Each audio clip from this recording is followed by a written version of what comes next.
सभी को राधे राधे। गुंज बिहारी सिंहदास। बहुत सारे प्रश्न आप लोगों ने पूछ लिए हैं। और क्योंकि जैसे आप समझ रहे हैं कि मेरे पेपर्स आने वाले हैं LLM के, तो इस वजह से मैं थोड़ी व्यस्तता के कारण वीडियो नहीं बन पा रही, और शायद 1-2 दिन अभी वीडियोस आने में इम्पॉसिबल होगा, बिकॉज मेरे पेपर्स चालू होने वाले हैं 2 तारीख से। तो 10 तारीख तक काफ़ी बिज़ी रहेंगे, बट प्रयास करूँगी कि आप लोग की जो भी आप प्रश्न पूछते हैं मैं उसका जवाब दे सकूँ। सबसे ज़्यादा इम्पॉर्टेंट एक क्वेश्चन है कि ठाकुर जी को तुलसी भोग लगती है कि नहीं लगती, कि क्या होता है। जैसे कि हम वृंदावन के बारे में जानते हैं कि वृंदावन किसको कहा जाता है। वृंदा तुलसी को बोला जाता है, और वृंदावन मतलब तुलसियों का वन। तो वहाँ की महिमा कुछ और ही है वृंदावन की। पहली बात तो, और बहुत लोग वृंदावन की महिमा अपार है, तुलसियों का ही वन है।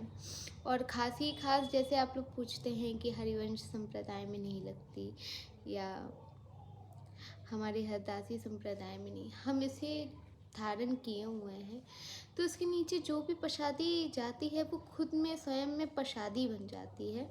और ख़ासकर ठाकुर जी को भोग लगने या ना लगने का एक चीज़ तो पहले आप लोग ये जान लीजिए, चाहे वो टटिया स्थान हो या हरिवंश प्रभु जी या प्रेमानंद जो प्रेमानंद जी गुरु हैं, मुझे नाम नहीं लेना चाहिए पर प्रश्न ही आते हैं तो नाम बोलना पड़ जाता है, या तटीय स्थान के वर्तमान गुरु जी हैं। तो आप पहले किन की बात कर रहे हैं, पहले ये एक चीज़ आप लोग को समझना पड़ेगा। आप लोग संतों की बात कर रहे हैं, और वो भी अखंड ब्रह्मचर्य का पालन करने वाले। तटीय स्थान में सिर्फ प्रेम की बात ही सिखाई जाती है, ज़्यादा रूल्स रेगुलेशन नहीं है कि ये करना है वो करना है, नहीं। प्रेम है, ठाकुर जी को प्रेम से रखो, प्रेम से सेवा करो, प्रेम से भजन गाओ, पद गाओ। ठाकुर जी को दिन भर आप ठाकुर जी का नाम जप होता है। और जितने भी बाबा हैं वो सब ब्रह्मचर्य का पालन करते हैं। वो मिट्टी के सकोरे में ही प्रसाद पाना, कुछ पाना, इवन चाय तक, जैसे गुरु जी तो नहीं लेते हैं पर कुछ अन्य बाबा जैसे हो गए, तो मतलब ये होता है कि प्रसाद भी अगर पाएंगे ना तो थोड़ी सी चाय भी सकोरे में, मिट्टी के सकोरे में पीते हैं। इतना नियम कायदे कानून है। तो आप खुद सोचिए कि आप, और जो प्रेमानंद जी महाराज हैं वो भी अखंड ब्रह्मचर्य का पालन करते हैं।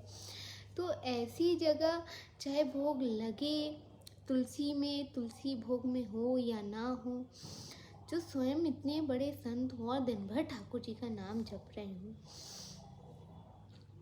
तो फिर वहाँ की क्या बात है। क्योंकि तुलसी को सखी भी माना जाता है। अगर अपने संप्रदायों के हिसाब से देखो तो उन्हें कई जगह भोग नहीं लगाया जाता है, पर अगर आप बांके बिहारी में देखें तो बिल्कुल तुलसी का भोग लगता है। अगर मैं भागवत की बात करूं, जो भागवत है, भागवत में तो लिखा हुआ है कि बिना तुलसी के भोग अगर तुलसी ना हो तो कहते हैं वो ठाकुर जी पाते नहीं हैं। जैसे कि मैं आपको बता चुकी हूँ कि तुलसी जी हैं कौन। ये जलंधर की पत्नी थी। जब इनका भंग हो गया था, जो अपने पति के लिए ये व्रत कर रही थी, तो इन्होंने शाप दे दिया था विष्णु भगवान को। तो फिर क्या पत्थर की हो जाओ, फिर वो पूरी कथा फ़िलहाल अभी मैं नहीं, क्योंकि वीडियो लंबी हो जाएगी, तो उन्हें श्राप दे दिया था। पर फिर उन्होंने क्षमा मांगी कि नहीं, मैं अपने प्रभु को कैसे दे सकती हूँ। तो फिर विष्णु भगवान ने इनको वरदान दिया था, जलंधर की पत्नी को, कि अब आप मेरे शालिग्राम का स्वरूप होगा तो उसमें आपसे मेरा विवाह भी होगा, और आप मेरे अगर भोग में नहीं होंगे तो वो प्रसाद, वो अन्न मैं ग्रहण नहीं करूँगा। ये फ़िलहाल भागवत की बात है। जो मैं आपको पूरा, मैंने इसकी स्टोरी ज़्यादा नहीं बताऊंगी क्योंकि फिर वीडियोस बहुत लंबी हो जाती हैं। आप लोग पूरी देखें ना देखें, मुझे वो भी देखना होता है। तो ये छोटी स्टोरी थी जो मैंने आपको बता दी। ये भागवत के सार पर है कि भागवत में जो लिखा हुआ है और भगवान विष्णु ने जो उनसे कहा है, उनको जो वचन दिया है, वो तो हम सबको ध्यान ही रखना चाहिए कि जो उन्हें जलंधर की पत्नी को वचन दिया था वो भी उन्होंने निभाया।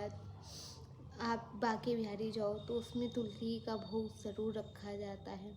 अगर आपको कभी भी भोग प्रसादी मिली है तो ठाकुर जी की कच्ची रसोई है, तुलसी दल रखना ज़रूरी होता है। और बाकी संप्रदायों में अगर आप हरदासी संप्रदाय देखें या हरिवंश संप्रदाय देखें, हाँ सखी मानते हैं इसलिए नहीं भी रखा जाता, पर इसका मतलब ये नहीं है कि हम जो गृहस्थ हैं वो भी ना रखें। अब मैं अगर हरदासी संप्रदाय से, तटीय स्थान से हूँ, तटीय स्थान का अपना संप्रदाय मैं आपको बता चुकी हूँ। हरदासी संप्रदाय, सखी संप्रदाय भी उसे कहा जाता है। तो एक चीज़ बता दूँ कि मेरे यहाँ एकादशी नहीं रही जाती तटीय स्थान में, पर हम एकादशी करते हैं। तो क्योंकि वो संत हैं, हमें संत और अपने बीच बहुत डिफरेंस समझना पड़ेगा कि वो संत हैं, अखंड ब्रह्मचर्य का पालन हो रहा है। आप लोग इतने व्यूअर्स बहुत सारे कभी कभी शायद मुझसे गुस्सा होकर भी कुछ सवाल पूछ लेते। आप खुद सोचिए, हम गृहस्थ में रहने वाले हैं या मेरी आगे जाकर शादी होगी या आप लोग की होगी, तो अभी तो हम गृहस्थ में हम पढ़ रहे हैं। कहीं बहुत सारे विचार, मन, शरीर, कहीं कुछ, बहुत सारे विचार अच्छे बुरे सब आते जाते हैं और ये नॉर्मल है। अब अगर मैं कहूँ तटीय स्थान में जो हमारे गुरुजी हैं वर्तमान में, स्त्रियों से पैर तक स्पर्श नहीं कराते। अगर आपने पूरा देखे तो महाराज जी अपने गुरुदेव अपने पूरे पैर ढके रहते हैं। सिर्फ राधा अष्टमी और गुरु पूर्णिमा के दिन वो पैर छूने देते हैं। उस दिन मना नहीं किया जाता। पर अगर आप बहुत ध्यान से देखें तो गुरुजी उसमें भी राधा अष्टमी में भी अपने पूरे पैर पीछे की तरफ यूं दबा लेते हैं कि स्पर्श न हो पाए, और आंखें उठाते तक नहीं है। जिसको भी, मुझे जैसे मेरी माता जी हैं तो माता को मैया बोलेंगे, मुँह को लाली बोलेंगे। तो गुरु जी का तो एक बहुत मर्यादित है, चाहे वो मेरे गुरु जी हों, चाहे प्रेमानंद जी महाराज हों, कोई भी हो, उनके लिए उनके विचार आचार सब कुछ शुद्ध हैं। यहाँ 100 बार विचार शायद अच्छे भी आ सकते, चाहे खराब भी आ सकते। हम सोसाइटी में रहते हैं तो हमें मर्यादा सीखनी पड़ेगी कि हम गृहस्थ में हैं तो गृहस्थ में क्या क्या चीज़ें होनी चाहिए। इसीलिए अगर आप गृहस्थ में हैं, हम संत नहीं हैं, हमें पहले ये समझना पड़ेगा संत बिल्कुल भी नहीं है। तो आपको समझना पड़ेगा कि आप गृहस्थ में हैं और भोग लगा रहे हैं, तो अगर आप तुलसी दल रख देंगे तो उससे कोई वो नहीं है। माना कि वो सखी हैं, पर भागवत जो कह रही है कि अब मैं भागवत कैसे गलत कर दूं, उसमें जो ठाकुर जी के वचन या शब्द आए हैं वो मैं कैसे कह दूं कि नहीं, तुलसी का भोग नहीं लगाना चाहिए। भागवत में तो कहा गया लगाना चाहिए। और अगर आप इतना अपने संप्रदाय में इतना उलझे हुए हैं तो फिर आपको सारे व्रत छोड़ने पड़ेंगे। आपको फिर एकादशी भी नहीं रहनी चाहिए। अगर आप मेरी बात समझें तो संप्रदाय हमें ठाकुर जी की भक्ति, मर्यादा, हर चीज़ समझाता है। ज़्यादा संप्रदाय में मत उलझिए क्योंकि उसमें ज़्यादा उलझेंगे तो मेरे ख्याल से आपको समस्या हो सकती है। तो संप्रदायों में बस इतना सीखिए। हम अक्सर प्रेमानंद जी के वीडियोस देखते हैं तो लोग अलग अलग सवाल पूछते रहते। अगर आप एक चीज़ बताइए, क्या एक जो ब्रह्मचर्य, अखंड ब्रह्मचर्य का जो कर रहे हैं, वो आपको गृहस्थ के बारे में कैसे ज्ञान देंगे। हमें अक्सर संतों से ये पूछना चाहिए कि भगवत प्राप्ति कैसे होगी, भगवान की प्राप्ति कैसे होगी, उस मार्ग में कैसे चल सकते हैं। अगर गुरु जी इस लेवल के हो ना, तो आपको उस लेवल के प्रश्न पूछने चाहिए, ना कि ये। और आप सोचिए, वो संत हैं, हम गृहस्थ हैं, उनके हमारे बीच ज़मीन आसमान का फ़र्क है। तो मैं यही कहूँगी कि संप्रदायों में ना उलझें। मैं जिस तरीके से बता रही हूँ और जो मैंने भागवत के हिसाब से आपको बताया है, अगर तब भी आपको उसमें कुछ हस्तक्षेप लग रहा हो या आपको मेरी बातों का विश्वास ना हो रहा हो, तो फिर मैं आपको भागवत से दिखा सकती हूँ। भागवत का पेज नंबर कुछ जो भी है मैं आपको बता सकती हूँ कि यहाँ लिखा हुआ है, आप पढ़ लीजिए। मुझसे ज़्यादा कम से कम भागवत पर तो भरोसा रखें।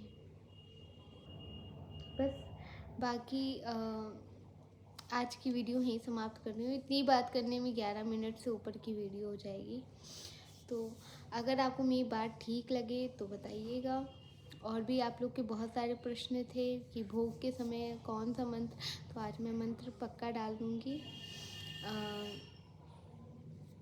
मैं इधर आजकल भजन अजन भोग के समय गा रही हूँ। मंत्र अक्सर कभी कभी भूल जाते हैं।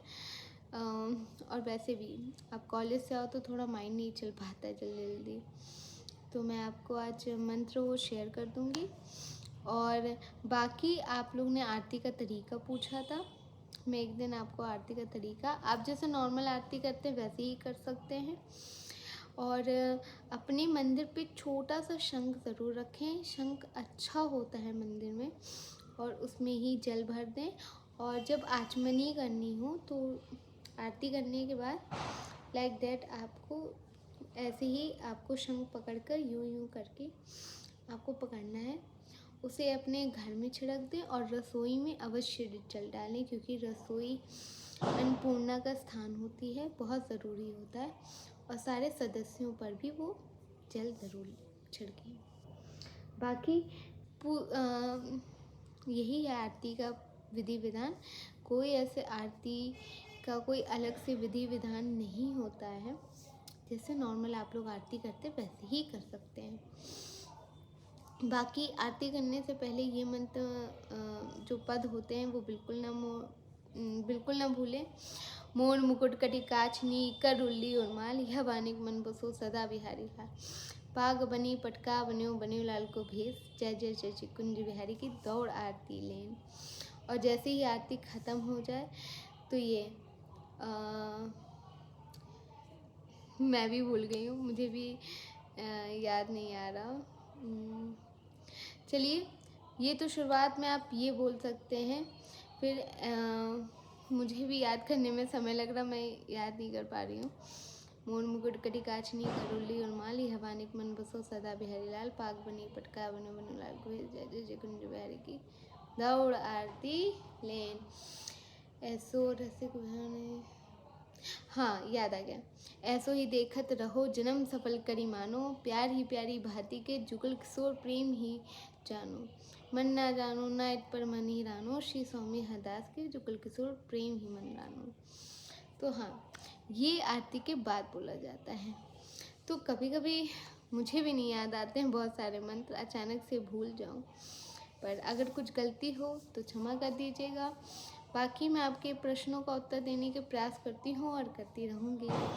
अगर मेरी वीडियोस पसंद आए तो like share comment and subscribe करना ना भूलें, और कमेंट में राधे राधे कुंज बिहारी सी हरदास लिखना तो बिल्कुल ना भूलें।